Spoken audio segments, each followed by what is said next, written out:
Assalamualaikum warahmatullahi wabarakatuh.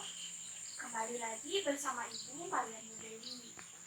Nah, selamat pagi semuanya. Bagaimana kabarnya hari ini? Alhamdulillah, pada kesempatan kali ini kita masih dipertemukan walaupun dalam keadaan pembelajaran daring seperti ini.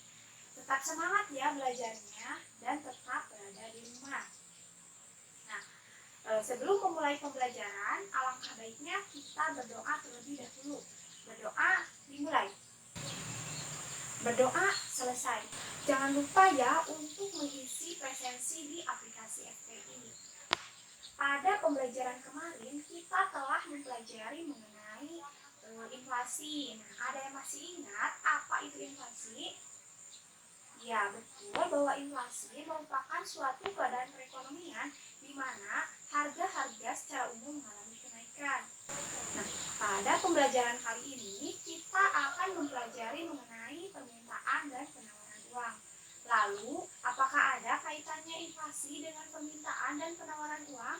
Tentu, inflasi ada kaitannya dengan permintaan dan penawaran uang.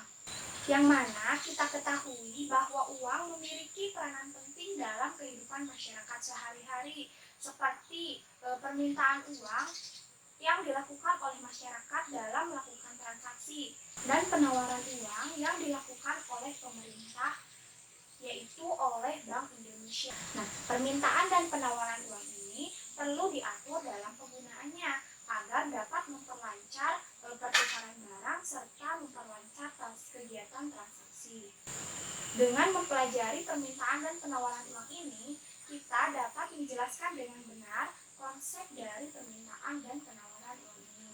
Indikator pembelajaran kali ini yang pertama yaitu pengertian dari permintaan uang, yang kedua teori dari permintaan uang, yang ketiga kurva permintaan uang, dan yang keempat faktor-faktor yang mempengaruhi permintaan uang, yang kelima yaitu pengertian dari penawaran uang, yang keenam teori dari penawaran uang, yang ketujuh kurva dari penawaran uang, dan yang kedelapan yaitu faktor-faktor yang mempengaruhi penawaran uang.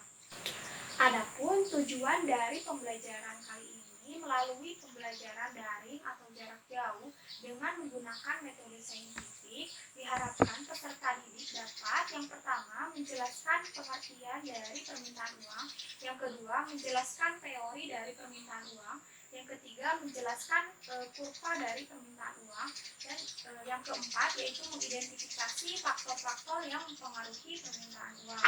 Yang kelima yaitu menjelaskan pengertian dari penawaran uang, yang keenam menjelaskan teori dari penawaran uang, yang ketujuh menjelaskan kurva dari penawaran uang, dan yang kedelapan mengidentifikasi faktor-faktor yang mempengaruhi penawaran uang melalui kajian literatur dengan tepat dan teliti sehingga mampu menumbuhkan sikap jujur, disiplin, dan tanggung jawab. Pada pembelajaran kali ini, Ibu akan menggunakan metode ceramah dan tanya jawab. Nanti di akhir pembelajaran, Ibu akan kasih kalian LKPD dan harus kalian kerjakan. Sebelum ke materi, Ibu memiliki sebuah tayangan video. Silahkan kalian simak ya. Setiap hari kita sering banget kan jajan, beli barang, bayar tukang ojek atau mau jalan ke mall, pasti kita mesti ngeluarin uang buat bayar semuanya. Pokoknya kalau punya uang enak banget rasanya, apalagi kalau udah masuk awal bulan. Tapi pernah gak sih mikir apa jadinya kalau di dunia semua uangnya lenyap, dan apa kita bisa melanjutkan hidup kita tanpa uang? Faktanya, uang itu masih ada dalam kehidupan kita dan masih digunakan untuk membeli barang apapun yang kita inginkan. Eits, tunggu dulu. Tapi sekarang orang-orang lebih suka saling bertukar barang seperti masa sebelum uang ditemukan. Dan faktanya pada dasarnya dari dulu manusia emang suka nuker-nuker barang sampai sekarang karena kebutuhannya itu banyak banget. Tapi kalau dipikir-pikir agak repot juga kalau pas tuker-tuker barang bakal susah nentuin nilai tukernya. Tapi mungkin akan sulit juga dunia jika uang gak ada karena banyak orang berantem gara-gara susah nentuin nilai tuker barang dan suka berebut karena gak tahu barangnya punya siapa. Dan pastinya hidup gak bakalan berkembang karena ekonomi bakalan bergerak di situ-situ aja.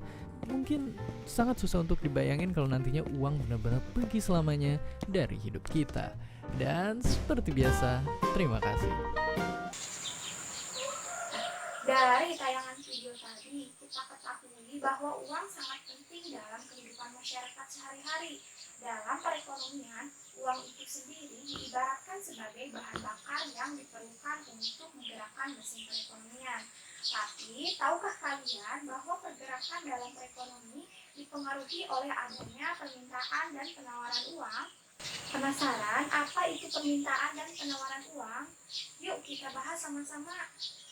Langsung saja pada materi yang pertama, yaitu pengertian dari permintaan uang. Permintaan uang adalah jumlah uang moneter atau berupa uang kartal maupun uang giral yang ingin dipegang sebagai harga tunai atau yang mudah untuk dibelanjakan segera. Nah, umumnya semakin maju perekonomian, maka akan semakin tinggi pula permintaan akan uang. Nah, yang kedua yaitu teori permintaan uang. Adapun teori permintaan uang ini dibagi menjadi dua. Yang pertama yaitu teori permintaan uang klasik atau kuantitas, dan yang kedua yaitu teori permintaan referensi likuiditas. Adapun teori permintaan uang klasik ini dibagi menjadi tiga. Teori yang pertama yaitu teori kuantitas dari Ricardo. Menurut David Ricardo ini, jumlah uang yang beredar ada hubungannya dengan tingkat bunga. Artinya, perubahan jumlah uang yang beredar mempengaruhi harga. Dengan kata lain, jumlah uang dan tingkat harga selalu berbanding lurus. Nah, hal ini dapat dirumuskan dalam M sama dengan KP, di mana untuk M merupakan uang, K merupakan konstanta, dan P merupakan harga. Teori yang kedua yaitu teori kuantitas dari Irving Fisher. Teori ini disebut juga dengan teori persamaan pertukaran. Dalam teori ini, Fisher berusaha menyempurnakan teori dari David Ricardo dengan memasukkan variabel yang mempengaruhi nilai uang. Teori ini mempunyai rumus matematis yaitu MP sama dengan PT, di mana untuk M merupakan jumlah uang yang beredar, P merupakan jumlah barang dan jasa, P merupakan kecepatan perputaran uang, dan P merupakan tingkat harga umum. Nah, teori permintaan uang klasik yang ketiga yaitu teori dari Alfred Marshall. Nah, teori ini mengemukakan persediaan kas. Marshall mengemukakan bahwa nilai uang tergantung pada jumlah pendapatan masyarakat yang dipegang atau ditahan dalam bentuk tunai atau kas. Nah, jumlah pendapatan yang disimpan sehingga persediaan kas tergantung pada jumlah pendapatan dan tingkat suku bunga di pasar. Secara matematis dirumuskan dalam M sama dengan K, P, Y, di mana untuk M merupakan jumlah uang yang beredar, P merupakan tingkat harga, K merupakan jumlah uang untuk persediaan kas, dan Y merupakan pendapatan. Teori permintaan uang yang kedua yaitu teori permintaan uang referensi likuiditas. Teori ini dikemukakan oleh John Maynard Keynes. Dalam teori ini, Keynes menyatakan bahwa ada tiga motif mengapa seorang memegang uang. Yang pertama yaitu teori transaksi. Setiap orang mempunyai berbagai macam kebutuhan. Untuk memenuhi kebutuhannya, seseorang membutuhkan uang. Alasan orang memegang uang adalah karena uang dapat digunakan untuk melakukan segala bentuk transaksi guna memenuhi kebutuhan. Nah, yang kedua yaitu motif berjaga-jaga. Dalam kenyataannya, tidak semua uang akan digunakan untuk tujuan transaksi.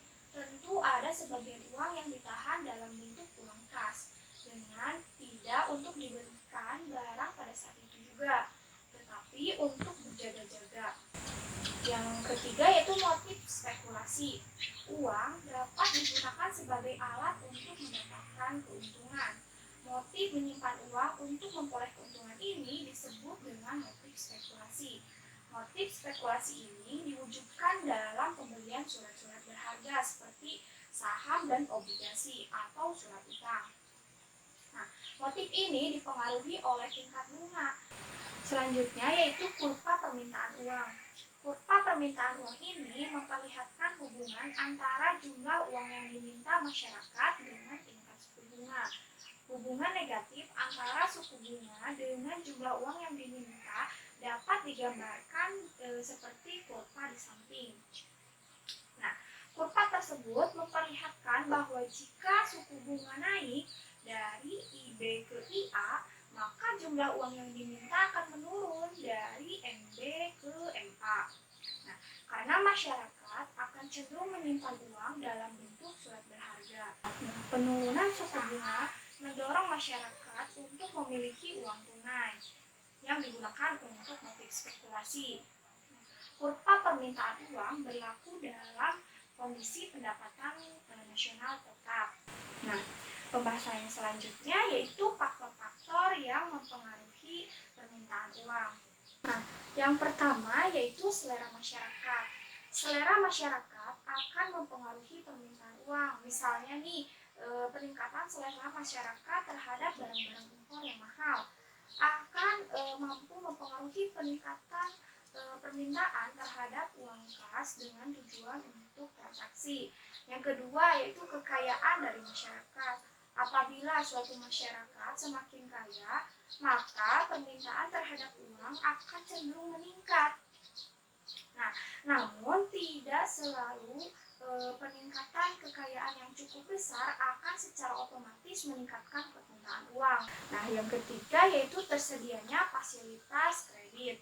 Dengan makin banyak serta mudahnya fasilitas kredit seperti kartu kredit, pembayaran angsuran, maka permintaan uang semakin kecil. Nah, yang keempat yaitu kepastian tentang pendapatan yang diharapkan. Apabila masyarakat memiliki kepastian tentang pendapatan yang diharapkan di masa yang akan datang, maka permintaan uang cenderung turun. Nah, yang kelima yaitu harapan tentang harga. Apabila masyarakat menganggap bahwa di kemudian hari harga barang dan jasa akan turun, mereka akan cenderung menahan uangnya atau menunda pembelian akan barang tersebut. Nah, yang keenam yaitu sistem atau cara pembayaran yang berlaku. Cara pembayaran ini berhubungan erat dengan sistem atau produksi barang.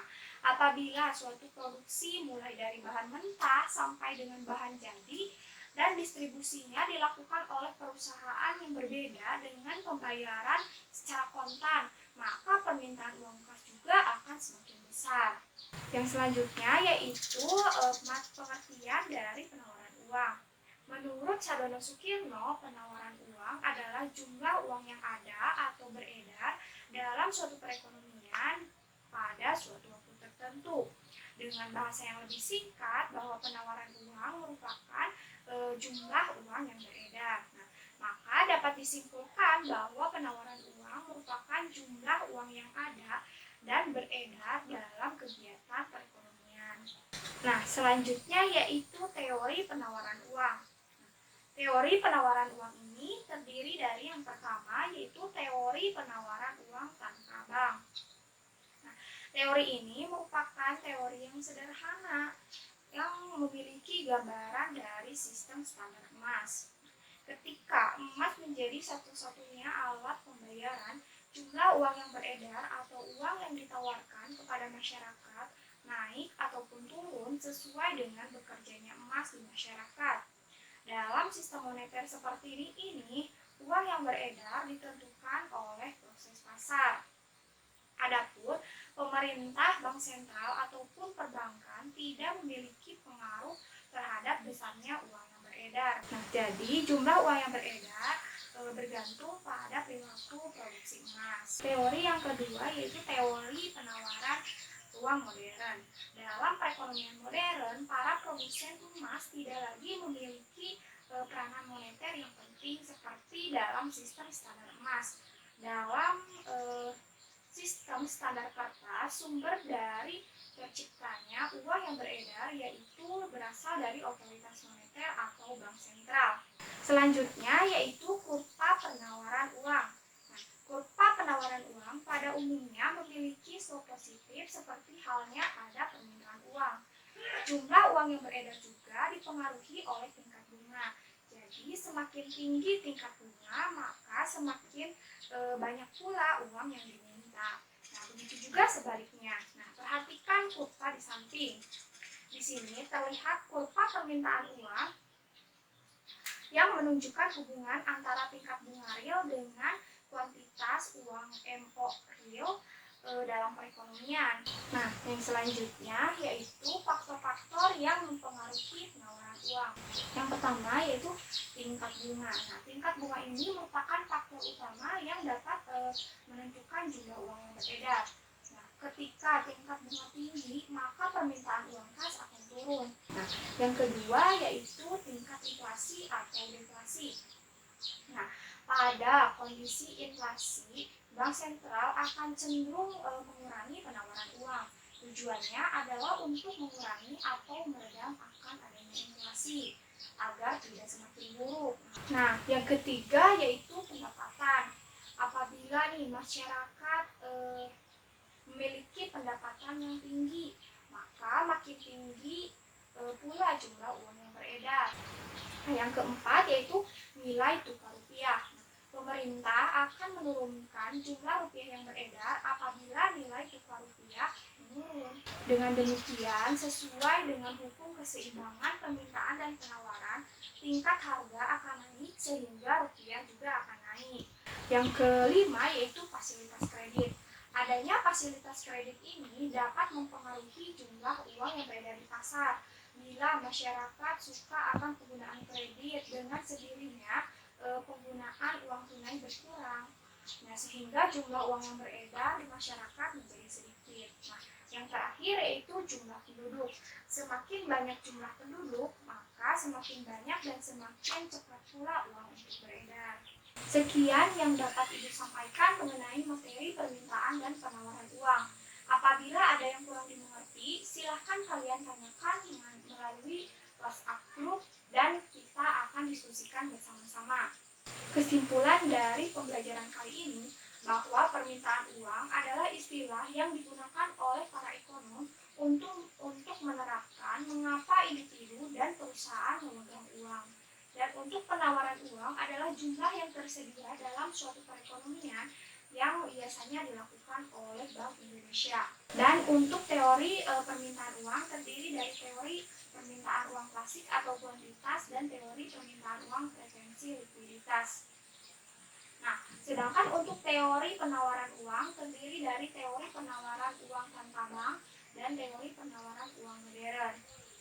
Untuk faktor yang mempengaruhi permintaan uang yaitu terdiri dari kebutuhan bertransaksi, kebutuhan berjaga-jaga, dan kebutuhan berspekulasi. Sedangkan untuk faktor yang mempengaruhi penawaran uang yaitu tingkat bunga, tingkat inflasi, tingkat produksi dan pendapatan nasional, kondisi kesehatan dunia perbankan, dan nilai tukar rupiah. Sebelum mengakhiri pembelajaran kali ini, Ibu akan share LKPD mengenai kurva permintaan dan penawaran uang serta faktor-faktor yang mempengaruhi permintaan dan penawaran uang. Nah, silahkan kalian kerjakan dan untuk waktu pengumpulannya paling lambat pada pertemuan besok melalui Google Form. Silahkan kalian pelajari mengenai materi kebijakan moneter dan kebijakan fiskal yang akan kita pelajari pada pertemuan selanjutnya. Terima kasih kepada kalian semua yang telah menyaksikan video pembelajaran kali ini. Mudah-mudahan dapat bermanfaat bagi kita semua. Nah, kita ucapkan hamdalah bersama-sama. Alhamdulillahirobbilalamin. Sekian yang dapat Ibu sampaikan. Wassalamualaikum warahmatullahi wabarakatuh.